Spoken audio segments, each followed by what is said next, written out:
और उसके गुर्गों के उस डर की, जिन्हें ये डर दिन रात सता रहा है। योगी के राज में बदमाश, माफिया, गैंगस्टर और उनके गुर्गों का हिसाब शर्तिया होता है।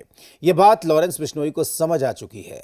लॉरेंस ये भी जानता है कि कानपुर का विकास दुबे हो, चकिया का माफिया अतीक अहमद हो या फिर डॉन माफिया मुख्तार अंसारी का डर हो, सब योगी राज में मिट्टी में मिल चुके हैं। यूपी के पूर्व डीजीपी जो खुलासे कर रहे हैं, उसके बाद यह तय है कि लॉरेंस गैंग का भी नंबर इसी तरीके से आ सकता है। यही वजह है कि लॉरेंस को डर लगने लगा है।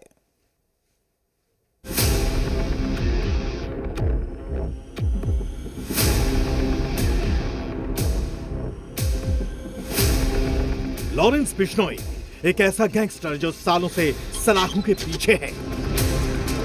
लॉरेंस बिश्नोई एक ऐसा गैंगस्टर जिसके गुर्गे एक इशारे पर बिना नाम पता पूछे ही टारगेट किलिंग करते हैं।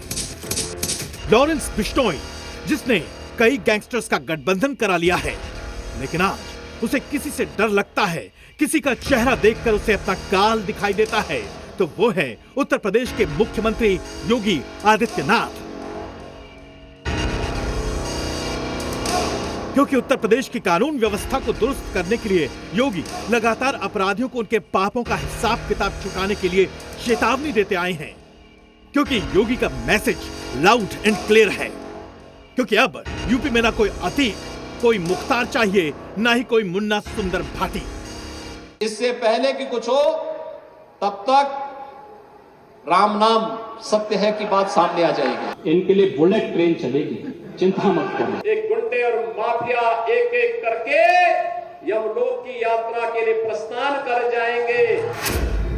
आपको याद दिला दें कि गुजरात की साबरमती जेल में बंद गैंगस्टर लॉरेंस बिश्नोई खुद भी इस बात के लिए खैर मांगता है कि उसे कभी उत्तर प्रदेश की जेल में शिफ्ट ना किया जाए। मुझे यूपी की जेल में बंद ना करो, लॉरेंस बिश्नोई ये बात पहले कह चुका है।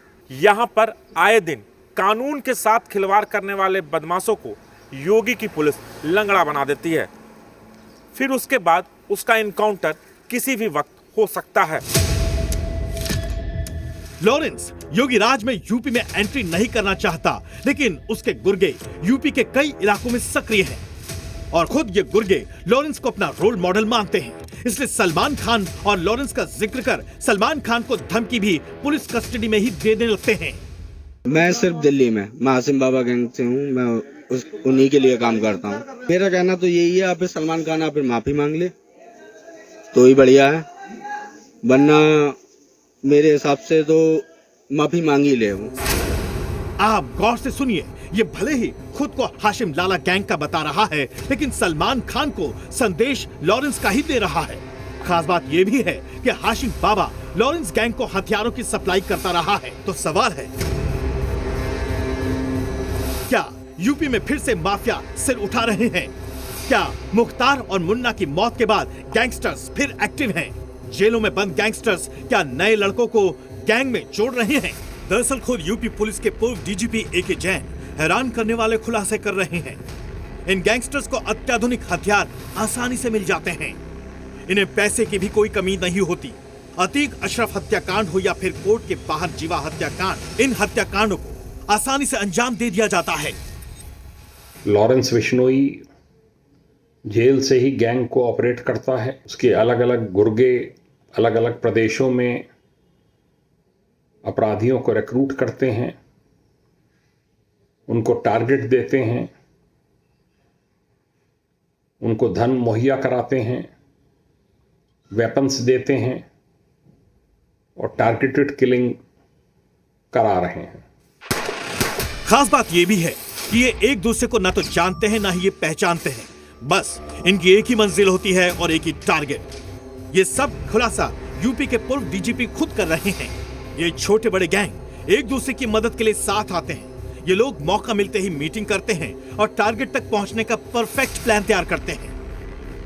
इस प्रकार की सूचनाएं प्राप्त हुई हैं कि मुख्तार अंसारी का गिरोह, मुन्ना बजरंगी, ये सब फिर से गिरोह एकत्र कर रहे हैं और नए नए गैंग बनाकर सक्रिय होने की फिराक में हैं। आपको बता दें, चित्रकूट जेल में बंद गैंगस्टर्स में सुंदर भाटी के अलावा गाजीपुर जिले का अमित ठठेरा, आजमगढ़ का सोहन पासी, रामू मल्लाह, रेयान अहमद, शाहिद, बाबू सिंह, मंजूर अहमद समेत 2 दर्जन गैंगस्टर्स के बारे में खुफिया इनपुट मिले हैं, जो पुराने गैंग हैं और मिलकर बड़ा होने की कोशिश में जुटे हैं। कैसे ये कैदी जेल के अंदर मीटिंग कर लेते हैं, और आप ये सोचिए कि जब उन्हें अपने टारगेट की तरफ जाना होता है तो पूरा गैंग मिलके एक साथ ताकत लगा देता है, और उसके बाद ऐसे चुप से बैठ जाते हैं या फिर गायब हो जाते हैं जैसे कि कुछ किया ही ना हो या फिर कुछ हुआ ही ना हो। अब आप अंदाजा लगा सकते हैं कि खुलासे जितना चौंकाने वाले हैं, उतना ही गैंगस्टर्स की दुनिया का वो सच है जो योगी की पुलिस अच्छे से जानती है, और खुद लॉरेंस के शूटर्स लॉरेंस गैंग की हर खबर बता रहे हैं। नहीं, मैं अभी जुड़ा हूँ, मैं इससे पहले इन लोगों के साथ नहीं था। पकड़ लिया था, मुझे कहने लगे पूछताछ करनी है, एसटीएफ पुलिस है। अच्छा चलो सर। मथुरा में मथुरा लाया गया, मुझे तो बधाइयों से अरेस्टिंग करी है मेरी। लॉरेंस से क्या कहते हैं, कुछ बंदे थे जो बातचीत करते थे, उन्होंने वीडियो कॉल पे एक बार बात कराई थी।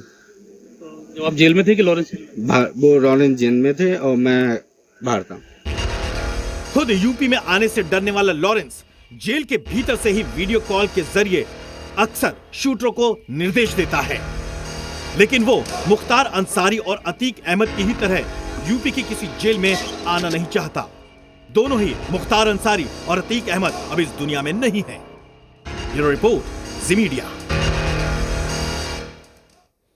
और यहां रुकेंगे एक छोटे से ब्रेक के लिए।